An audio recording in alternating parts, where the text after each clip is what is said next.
咧終於食到我期待已久嘅麥當勞啦！咁佢哋咧嘅熱香餅包、熱香餅嘅包麵嘅包，跟住我哋成日都喺 IG 度見到，一路都好想試啊！跟住同埋咧，我本身香港唔係好中意食麥當勞嘅薯餅，雖然咧身邊好多人都好中意食，但係我就係好唔中意香港啲薯餅嗰陣油益味，我覺得好差啦。咁但係我頭先咧就嗌咗一個有薯餅嘅餐，跟住我發現日本嘅薯餅係完全冇嗰陣油益味咯。俾大家睇下呢個商店街係超級長、超級長、超級長，但係我今日竟然行到去篤篤咁遠咧，就係為咗食個牛肉飯。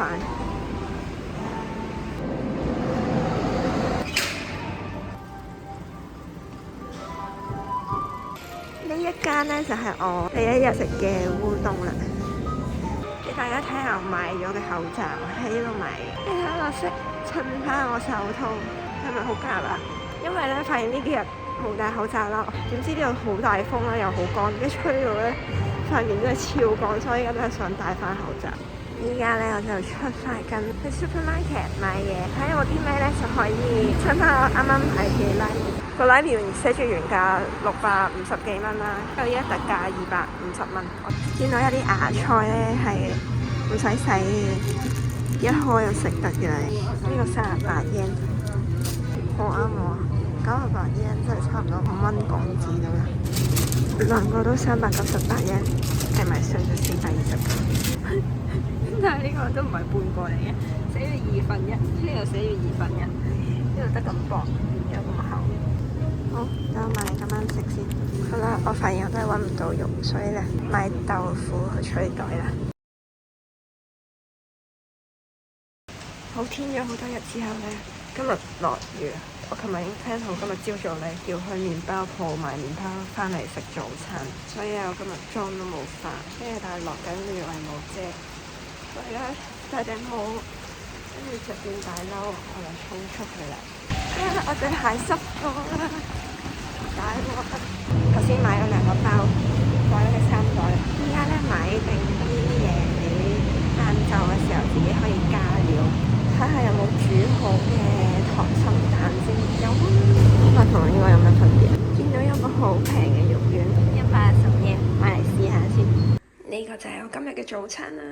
啱啱咧就喺嗰個多士爐焗亂咗個包。跟住呢個咧係我唯一睇得明嘅字，定係明太子。我見到明太子，所以我就夾咗啦。自從咧幾年咧，啲人開始講呢個麵包啊幾唔健康啊，食咁多 carbs 唔好啊，尤其麵包呢啲精製嘅澱粉質啊，仲要一個麵包入面落好多牛油啊，有上下，所以我都好少再食麵包。但係咧感覺嚟日本係要食咯，我覺得日本嗰啲麵包應該係整得好好食。跟住咧，我要沖一杯茶。同埋咧，晏晝嗰餐咧，我都會繼續喺呢一度食，有個人都係繼續坐喺度飲啖茶，食個包，俾大家望下，睇下幾多餡。呢碗咧就係頭先喺七仔買嘅肉丸，跟住好好食啊！其實一開始一打開見到番茄，我有少少失望，我唔係好中意食番茄汁，但係真係好好食。可能因為好甜，但係又係好食咯。跟住個雞蛋又係好好食咯。平時咧香港咧都會買日本雞蛋噶嘛，但係唔知點解日本嘅雞蛋同喺香港買日本雞蛋係兩樣嘢嘅。跟住咧同埋我喺七仔買嗰個溏心蛋，真係做到好溏心啊！唔捨得食晒佢。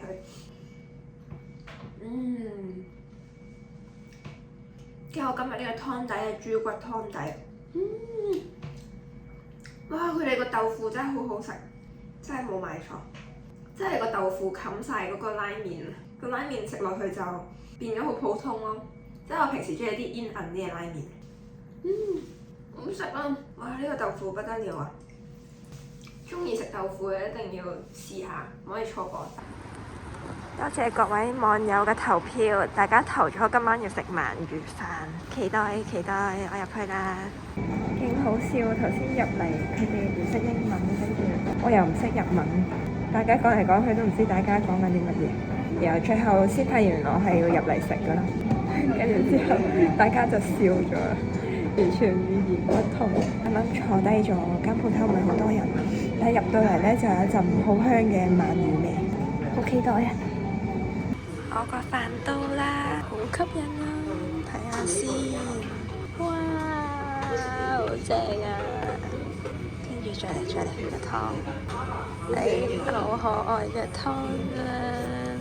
我唔係啦，夾俾大家睇下，有種炭燒嘅味道。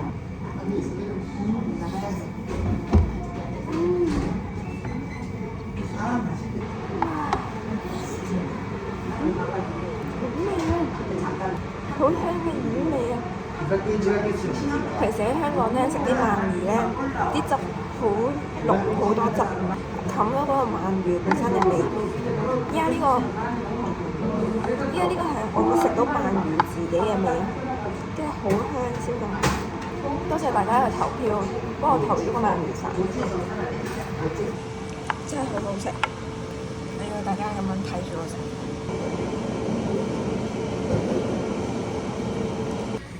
食完啦，秒速食咗，食得太快，好食嘅應該慢慢食。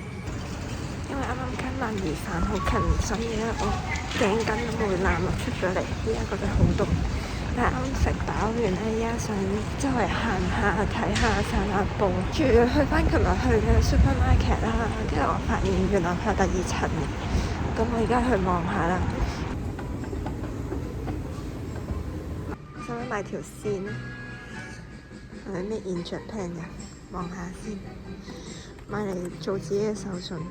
Made in China 算啦，拜拜。呢啲應該我都冇啱嘅啦，只係八卦下望一眼啦。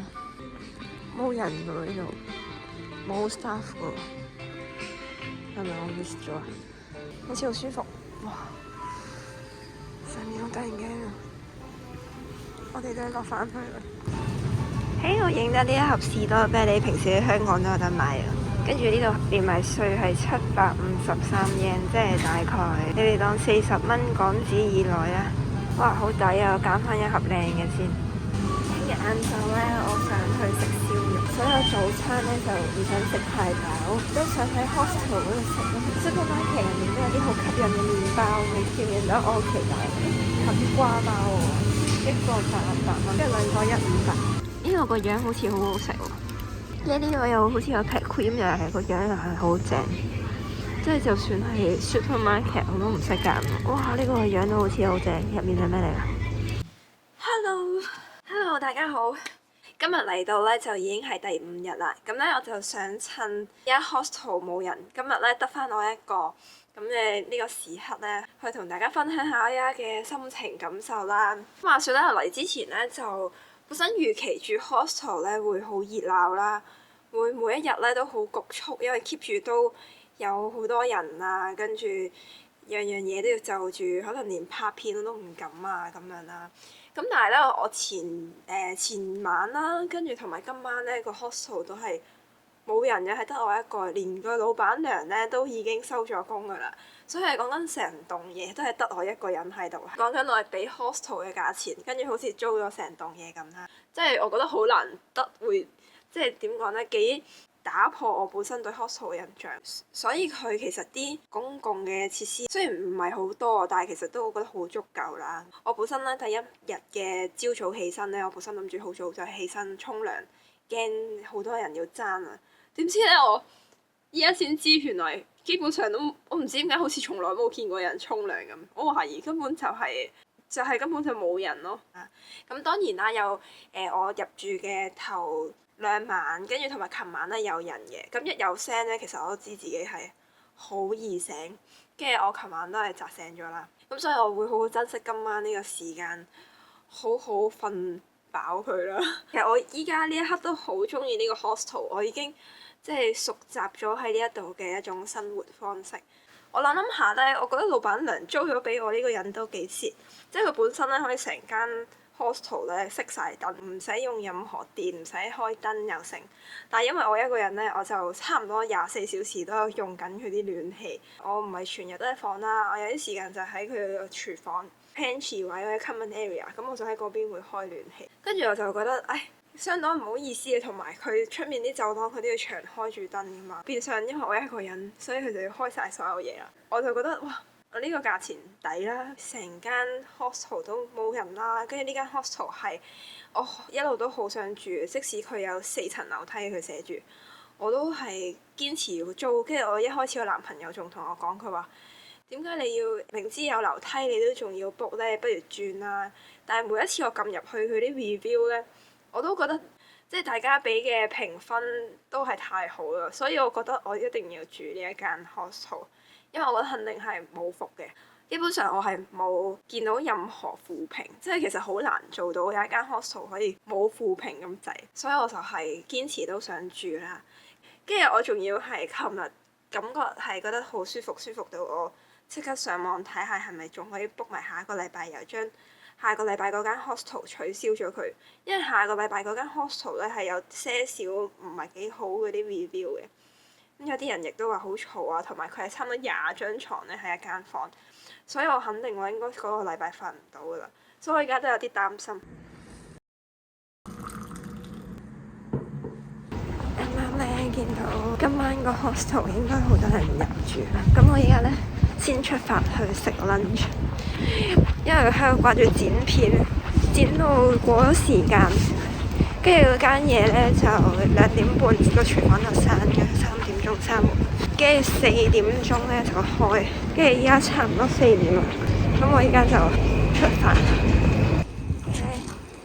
喺日本嘅工程咧就係咁樣圍住㗎啦，哇！好靚啊，砌得唔知點解硬係覺得砌得特別靚。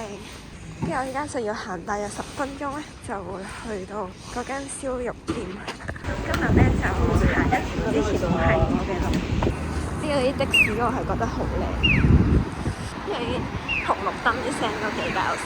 琴日落雨，今日嘅天氣咧又變翻好好啦。行出面呢條大街去我要去嘅燒肉口啦，因為呢度嘅建築物我都覺得好有 feel，好靚，好有日本風情。就連枯咗嘅樹我都覺得好有日本風情。竟然呢幾日都冇行過呢條路喎，跟住睇建築全部都係啲清水石屎，都做得好 smooth 下。雖然咧有好多氣泡，但係啲氣泡咧就做得唔係特別靚嘅，但係都做得好 smooth 噶啦。咦？佢有地下隧道添喎。Google Map 顯示咧，我繼續直行就會去到我要去嘅燒肉店。我試下搭下呢一架咁靚嘅 lift 先。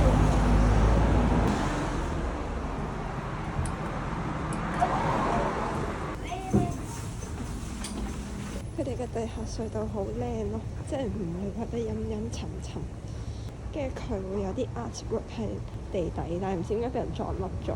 好靚嘅地下通道啊，跟住佢有地圖啦，跟住同埋咧佢嘅樓梯咧會有啲斜路，因為呢度好多人都踩單車，咧佢哋嘅單車就可以喺度碌過啦。我見過啲人係直頭喺上面踩添。今日天氣好好，好陽光。跟住我依家係直頭覺得有少少熱咯。我啱啱入咗一條小街，入咗呢條小街就見到我要食嘅燒肉啦。因為早2日咧有 friend 喺度嘅時候咧，咁佢哋兩個就即係嗰兩姊妹咧，就第一日嘅夜晚就去咗食啦。跟住之後同我講話真係好好食同埋好抵，日日都話好掛住個燒肉。咁所以我今日咧專登揀一個早啲嘅時間去食，趁依家唔係好多人，佢都啱啱開咗佢晚市時間。我驚我溝通唔到，好擔心啊！冇人嘅間鋪頭。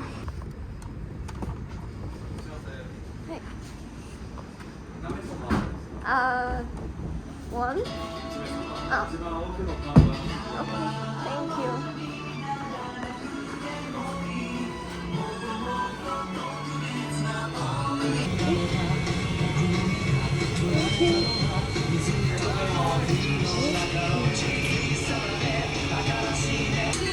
嘢飲咗啦 ，cheers！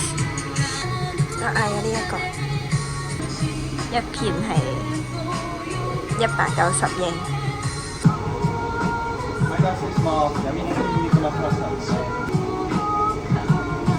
我冇諗過呢世人會試自己一個人食燒肉㗎，因為牛絲，哇，好似好好食啊！好睇下佢做緊啲咩？到啦！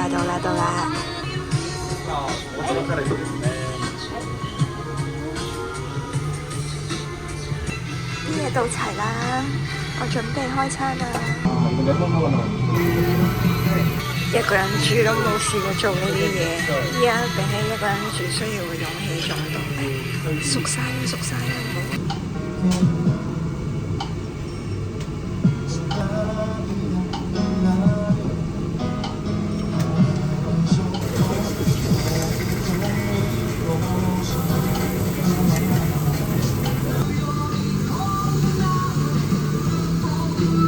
啱啱食完嘢，依家嚟散下步，俾大家睇下呢度係附近嘅公園，跟住有啲人喺度玩滑板啦。呢度嗰個唔知係咪滑板場咧，普通俾人休息嘅地方咧，但係佢設計都已經好特別啦。跟住有啲人喺度踩下單車，小朋友爬下樹，有人踢下波。今日係最後一晚喺呢間 hostel 啦，我而家去物色下附近有咩食先。唔知喺日本嘅街上面係咪可以食嘢嘅咧？但係因為咧，我就諗住去食一間烏冬，嗰間烏冬咧就未開門，就算咧開到門咧都要排隊。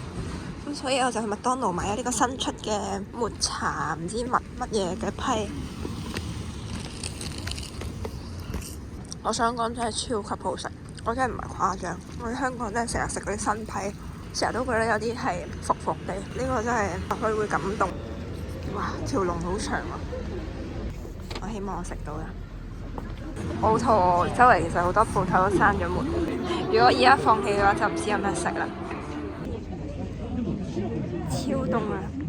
我依家喺度等緊個烏冬，唔知要等幾耐。但係我聽日就要朝早10點嚟 check out，所以咧其實我聽朝都要早起身。好期待啊！勁多人排隊啊！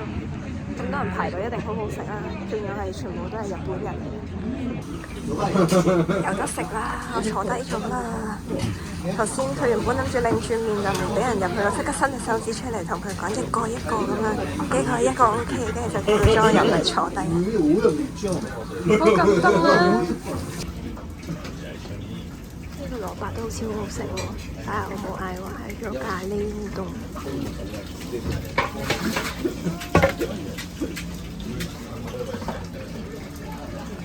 好似好正啊！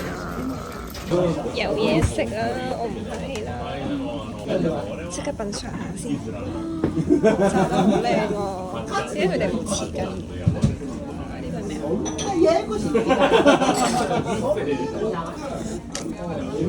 嘢味喎！跟住佢有啲蔬菜天婦羅，跟住有隻馬嘅天婦羅。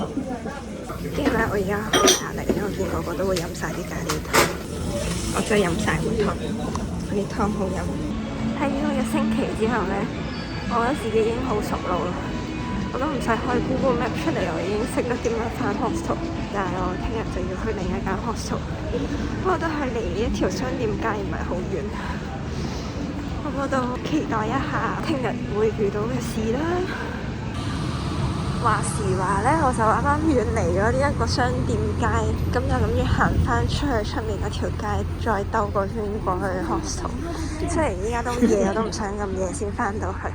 我都想行下唔同嘅地方，跟住睇下呢度夜晚究竟係點樣。依家入到夜晚，我先發現原來嗰邊係一個熱鬧嘅地方咯。有都會見到 Starbucks， 跟住同埋見到呢啲食肆開門咯。終於見到第一間 hostel。或者我都會期待下喺 hostel 會唔會可能識到啲都係一個人嚟旅行，或者會親我一齊去食嘢去玩嘅人。有啲矛盾，我都唔係好抗拒或者識朋友同人哋講嘢，但係我又想有多啲時間做下自己嘢。我好似去咗另一個世界喎，點解我之前冇發現嘅？呢度竟然仲有行人天橋咯，即係我以為要行到好遠先見到。我平時見唔到人，可能純粹喺商店街冇乜人。我而家繼續喺度探索夜晚嘅高松，唔係喎，到咯喎，就係呢度轉入去啦，係啦。呢個月亮都勁靚咯，唔知點解日本嘅月亮都靚過人。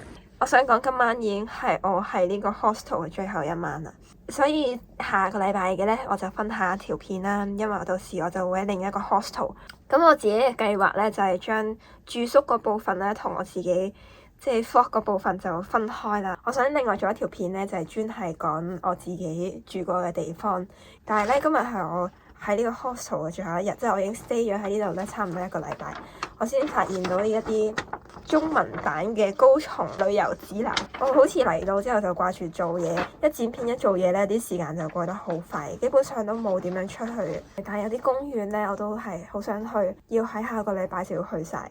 咁我就勤力啲 plan 下嚟緊下個禮拜去邊度玩啦。有得就買咗支櫻花返去，有啲攤檔朝早喺度賣下嘢，賣下蔬菜。咁靚啊！呢度嘅日本家私鋪應該都唔平，睇啲家私嘅樣。好靚啊！跟住我今日竟然終於嚟到一個商場仔，係有唔同嘅嘢買嘅啦。之前都冇經過過呢度。好彩我真係安排第二個地方你自己住。睇下先，我依家入咗間咖啡，坐咗個窗口位。如果訂割晒咧，我就可以坐喺佢啲卡位。但係佢呢個位依家未開放，所以咧，我而家就坐呢度先。啱啱嗌咗嘢食，咁開始呢度。呢個就係我下一個 hostel 啦。原來呢度有鄉村高松區域嘅 WiFi。